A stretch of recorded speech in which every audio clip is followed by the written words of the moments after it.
아멘. 오늘 말씀을 보시면 1절에서 8절까지는 벌받을 예루살렘 성에 대해서, 그리고 9절에서 15절까지는 벌받을 예루살렘 백성에 대해서 말씀하고 있습니다. 1절에서 먼저 베냐민 자손들에게 예루살렘에서 피난하라고 말씀하십니다. 예루살렘은 2절에서 아름답고 우아한 시온의 딸로 표현했듯이 평화의 도시, 거룩한 산, 거룩한 성읍을 뜻하였는데, 이 예루살렘이 타락하고 변질되고 병이 들어서 더 이상 여호와의 보호를 받는 성이 아니기 때문에 거기서 도망쳐서 피하라는 것입니다. 바벨론이 북방에서 남방으로 물밀듯이 쳐들어오기 때문에 예루살렘 멸망을 전제하에 도망치라고 하십니다. 도망쳐야만이 살 수 있다는 것입니다. 바로 죽고 사는 문제라고 볼 수 있습니다. 3절에 목자들이 그 양떼를 몰고 와서 주위에 자기 장막을 치고 각기 그 초소에서 먹이리로다. 여기에서 목자들은 바벨론의 군대를 뜻하고, 원래 양들은 그곳의 풀을 다 뜯어먹어야 장막을 이동한다고 합니다. 그래서 이것은 바벨론 군대로 인한 초토화를 의미하는 것입니다. 그리고 4절에 너희는 그를 칠 준비를 하라, 정오에 올라가자라고 합니다. 이스라엘의 정오는 엄청 뜨겁고 또 저녁은 깜깜하기 때문에 일반적으로 피하는 시간대임에도 불구하고 밤낮을 가리지 않는 공격의 의지와 사기가 강한 것을 볼 수 있습니다. 여기서 중요한 것은 6절에 만군의 여호와께서 이와 같이 말하노라. 이 전쟁의 지휘자가 바로 여호와라는 것입니다. 하나님이 바벨론 군대를 통하여서 예루살렘을 멸망시키려는 것입니다. 왜일까요? 그 이유는 바로 이는 벌받을 성이라 오직 포악한 것뿐이니라. 예루살렘 백성들의 모습이 샘이 그 물을 솟구쳐냄 같이 끊임없이 악을 저질렀다는 것입니다. 폭력과 탈취와 질병과 살상이라고 나와 있는데, 이 모습은 바로 하나님을 떠난 세상 사람들의 모습인 것입니다. 그래서 훈계를 받으라고 말씀하십니다. 9절에서는 포도를 따는 비유가 나오는데요. 농부가 포도를 딸 때 포도 덩굴을 들추어 보며 포도송이를 따듯이 전쟁에서 살아남은 자까지도 샅샅이 뒤져서 포로로 다 끌고 간다는 것을 의미합니다. 그렇다면 이런 상황 속에서 가장 지혜로운 생각과 판단은 무엇일까요? 귀를 예민하게 열어놓고 전쟁의 소식을 빨리 듣고 신속하게 판단하고 행동으로 옮기는 것이 중요합니다. 이런 전쟁 속에서는 빨리 도망쳐야 살 수 있는 것입니다. 그런데 안타깝게도 10절에 예레미야는 말합니다. 그 귀가 할례를 받지 못하였으므로 듣지 못하는도다. 세상의 것들로 가득 차 있기 때문에 하나님의 말씀보다 세상 말씀만 들리고 하나님의 말씀이 들어가지 못하게 되는 경우를 말합니다. 여기서 잠깐 할례에 대해 살펴보도록 하겠습니다.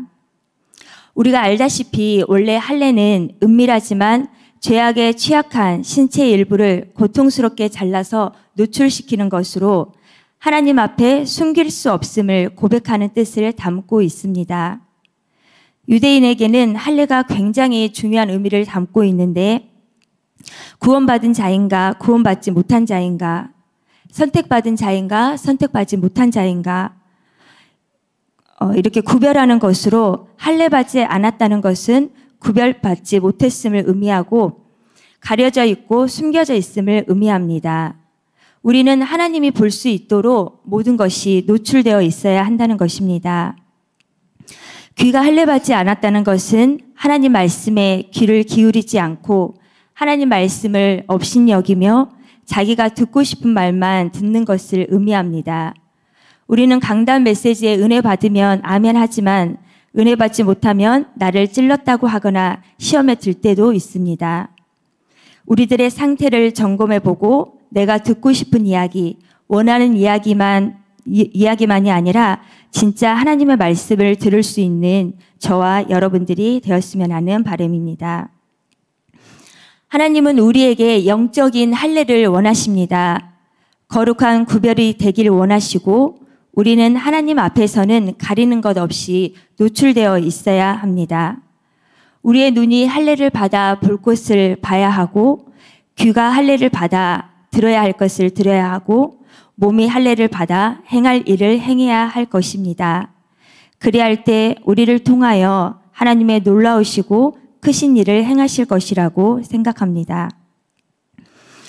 또한 13절에서 15절까지는 평강하지 않으나 평강하다 하고 가증한 일을 행할 때 부끄러워하지 않고 얼굴색 하나 변하지 않는 탐욕과 거짓에 가득 찬 그들의 모습에 내가 그들을 벌한다고 말씀하십니다.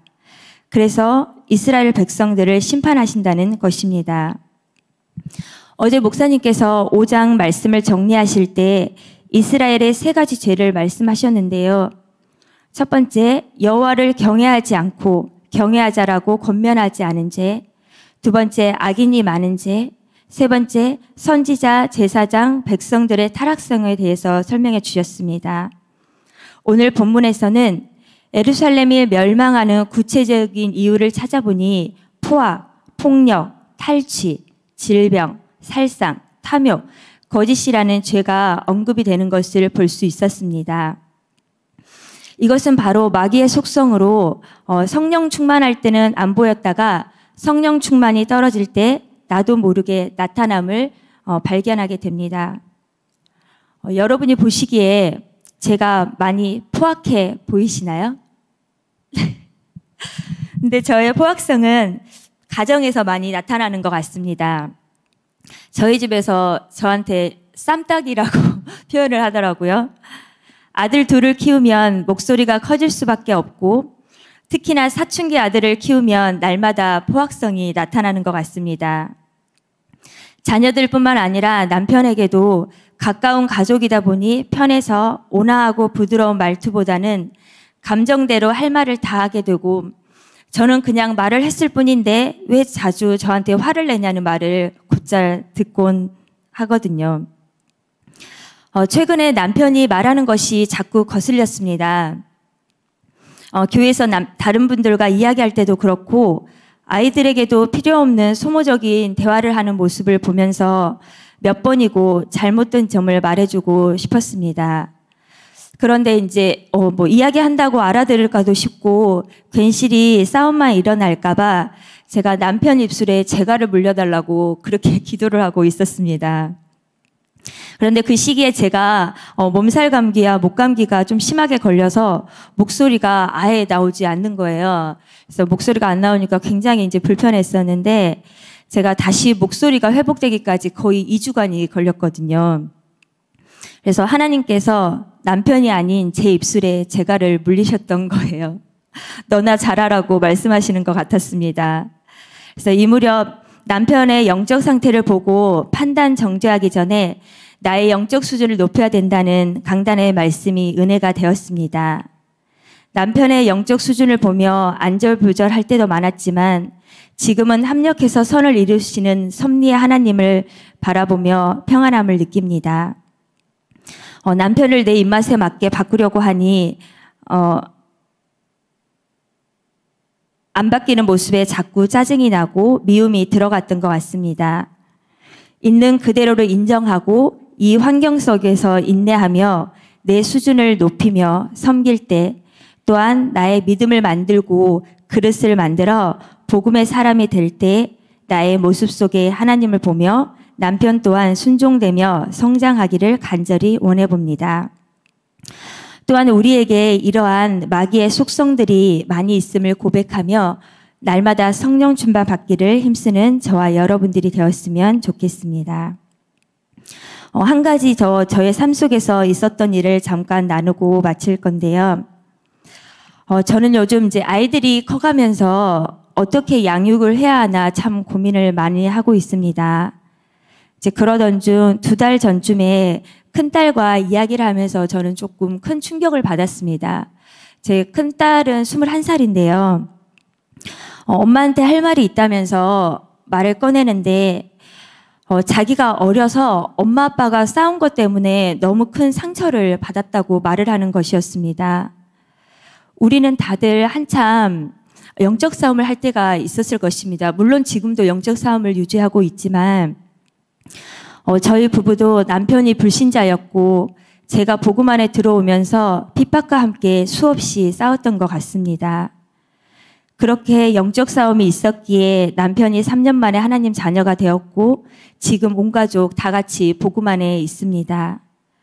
그런데 그 싸움 속에 큰 소리와 막말이 오고 가고 남편의 혈기로 인해 주먹이 저에게 날아온 적이 있고 저는 집을 나간 적이 있는데 물론 제가 집을 나갔어도 교회 안에 있었습니다. 큰딸아이는 그게 너무 생생하다고 아빠가 믿다고 말을 하는 거였습니다. 저는 정말 미처 이런 생각을 하지 못했습니다. 주변의 다른 영적 싸움에 비해 저희 가정의 이 영적 싸움은 세 발의 피라고 생각을 했고 제가 그런 싸움을 할 때 딸한테 이건 엄마 아빠의 영적 싸움이고 아빠 배후에 흑암이 한 일이기 때문에 아빠를 미워하거나 불안해하지 말고 또 동생들을 잘 돌보고 있으라고 안심 문자를 보냈었고 아이는 그때 걱정하지 말라고 너무 씩씩하게 답을 해줬었고 또 그 이후에 지금 우리 가족이 이렇게 살고 있었기 때문에 저는 아이들이 받은 그런 상처들은 조금도 생각하지도 못하고 단지 영적 싸움을 승리한 것처럼 간증이 되고 있었던 것입니다. 그러나 그 당시 우리 아이들이 얼마나 두렵고 불안했을까요가 생각이 들었습니다. 그 아이가 영적 싸움이라는 단어 뜻을 알았을까도 싶고 아무리 알았더라도 어린 동생들을 본인이 챙기며 엄마 아빠가 진짜 이혼하면 어떡하지? 엄마가 진짜 집에 안 들어오면 어떡하지? 이렇게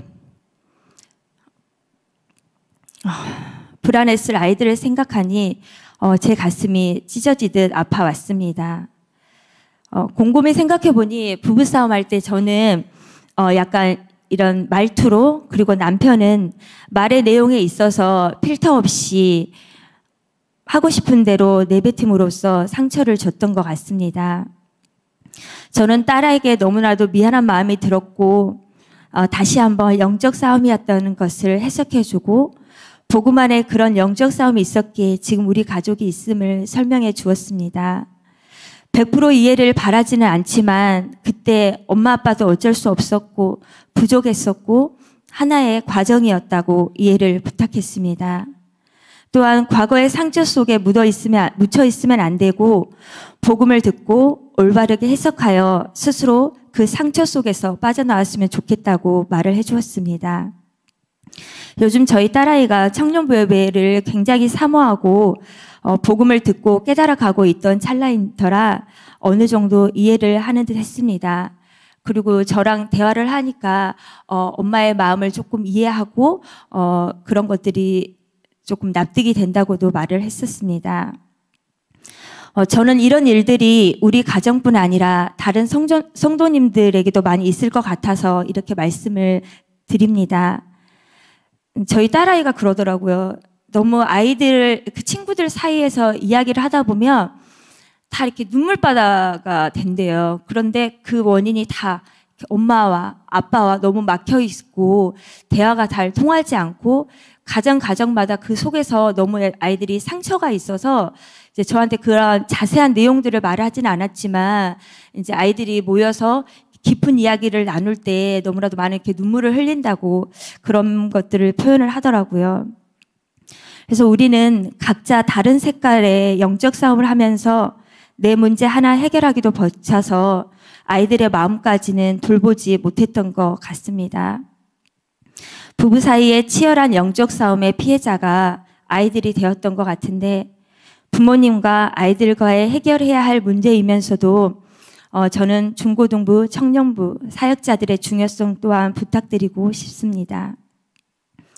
이동주 목사님이나 이동진 목사님도 성장하는 동안 목사님 사모님으로부터 많은 상처를 받았다고 하시잖아요.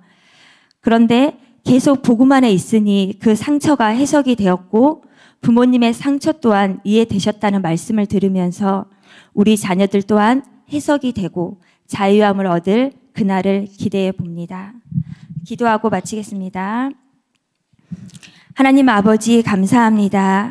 이 아침에도 하나님 말씀을 통해 우리의 모습을 돌아보게 하시고 깨닫게 하시고 성장시켜 가심에 감사드립니다. 날마다 성령 충만함 받아 우리 속의 죄성을 이기게 하시고 눈과 귀, 마음의 할례를 받아 오직 하나님만 바라보며 하나님의 크신 일을 행하는 전도자로 쓰임받기를 원합니다.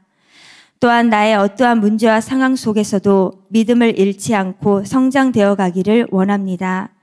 하나님 힘주시고 오늘도 각자 현장에서 승리하는 한 날이 될 수 있도록 축복하여 주시옵소서. 예수님의 이름으로 기도드리옵나이다. 아멘.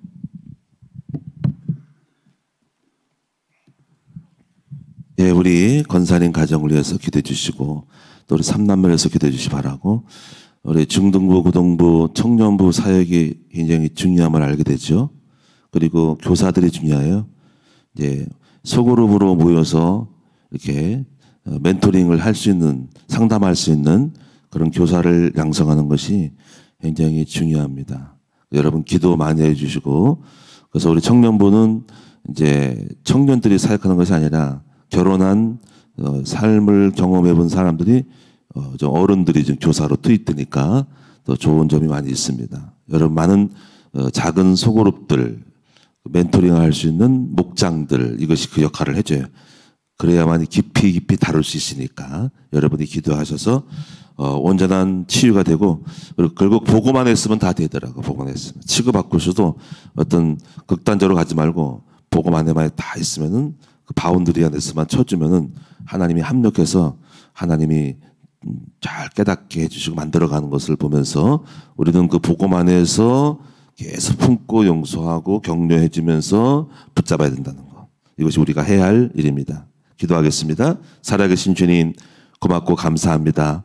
우리의 삶 속에서는 수많은 문제가 우리를 에워싸고 있고, 또 문제 때문에 갈등하고 어려워하고 상처 입은 영혼들이 그리고 많이 있습니다. 또한 저 또한 상처 입었지만은 복음으로 말미암아 오히려 역전이 되어지고 합력해서 선을 이름으로 말미암아 복음의 가치를 깨닫게 된 것을 생각할 때 감사를 드립니다. 아버지께서 우리 권사님의 또 우리 남편과 또 권사님 자체를 이제 지금까지 인도하시니 감사합니다. 하나님께서 함께 하시고 붙들고 계시니까 마침내 착한 일을 시작하신 하나님께서 끝까지 그리된 날까지 이루심을 믿습니다. 아버지께서 우리 귀한 자녀들을, 딸들, 아들들을 축복하사 아름답고 멋지게 복음 안에서 성장하여서 하나님 앞에 영광 돌리시는 자녀들로 설 줄로 믿습니다. 아버지, 우리 이제 여름철에 행사 진행되고 있는데 주일학교와 유초등부와 중등부, 고등부 모든 성경학교에 하나님의 복을 내려주시고 작은 수고 헌신을 통해서 조금씩이라도 아이들이 변화되는 것을 보게 하여 주시고, 무엇보다 또 리더스쿨과 홀리드림 성경원과 요셉 지도학교 대안학교를 축복하사 이제 우리가 그 아이들을 섬기고자 하는 그 깊은 본질적인 내용을 이루어갈 수 있도록 특히 이제 기도를 하고 있는데, 아름다운 교실과 그리고 교사들과 그리고 확고한 계속적인 후원할 수 있는 후원 시스템을 만들어 주셔서 앞으로 수많은 영혼들을 깨우고 살릴 수 있는 그러한 학교를 세울 수 있도록 우리의 비전과 바람을 주님 이루어 주옵소서. 아버지 하나님, 오늘도 아픈 사람 있다면 치료해 주시고, 마음이 낙심한 사람 있다면 이루해 주시고, 오늘도 싸움을 잘해서 주님과 동행하는 훌륭하고 건강한 넉넉한 용기 있는 우리 성도들 다 되게 하여 주시고, 흑암에게 속지 말고 항상 주님의 의의 자리에 들어갈 수 있도록 도와주옵소서. 예물 드렸습니다. 아버지, 예물 드린 종들의 기도를 다 들어주옵소서. 감사드리오며 예수님의 이름으로 축복하며 기도하옵나이다. 아멘.